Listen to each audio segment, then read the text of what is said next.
బాపట్ల జిల్లాలో ఇటీవల పలు ప్రాంతాల్లో ఈ బస్టాండ్లు అదేవిధంగా ఈ వ్యాపార సముదాయ ప్రాంతాల్లో ప్రయాణికుల దృష్టి మరల్చి ముఖ్యంగా ఈ మహిళల్ని టార్గెట్ చేసుకొని వారి యొక్క దృష్టి మరల్చి దొంగతనాలకు పాల్పడుతున్నటువంటి అంతర్రాష్ట్ర నిందితురాలని మా టీం పట్టుకోవడం జరిగింది. ఈ నిందితురాల నుంచి సుమారు 15 లక్షలు విలువైనటువంటి 136 గ్రాముల బంగారాన్ని రికవరీ చేయడం జరిగింది. ఈయన నెల్లూరు జిల్లా కావలి ప్రాంతానికి సంబంధించినటువంటి కావటి లలిత అలియాస్ గండికోట పద్మ.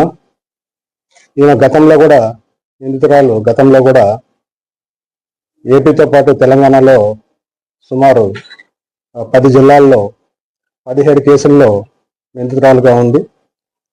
ఏపీలో వెస్ట్ గోదావరి, ఎన్టీఆర్, కృష్ణా, గుంటూరు, ప్రకాశం, నెల్లూరు, రాయలసీమ ఏరియాల్లో కడప, కర్నూలు, తిరుపతి ప్రాంతాల్లో సుమారు 17 పైగా నేరాలు గతంలో చేయడం జరిగింది. చివరిగా తెలంగాణలో ఈ వరంగల్ ప్రాంతంలో నేరాలకు పాల్పడుతూ 2020లో కూడా జైలుకు వెళ్ళి జైలు శిక్ష అనుభవించడం జరిగింది. తిరిగి జైలు నుంచి రిలీజ్ అయిన తర్వాత కూడా నేరాలకు పాల్పడుతుంది. ఇటీవల ఇంకొల్లు ప్రాంతంలో ఇటువంటి నేరాలు నమోదవడంతో ప్రత్యేక టీంని ఇంకొల్లు పోలీసుతో ఫామ్ చేసి ఈ చోరీలకు పాల్పడుతున్నటువంటి గ్యాంగ్ మీద దృష్టి పెట్టడం జరిగింది. ఈ క్రమంలో ఈ అంతర్రాష్ట్ర నిందితురాలను పట్టుకోవడం జరిగింది.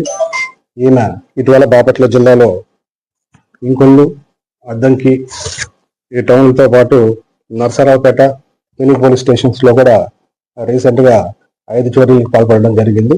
ఈ 5 చోరీలకు సంబంధించినటువంటి 15 లక్షలు అయినటువంటి 136 గ్రాముల బంగారు ఆభరణాలని నిందితురాల నుంచి రికవరీ చేసి అరెస్టు చూపెట్టి రిమాండ్ చేయడం జరుగుతుంది.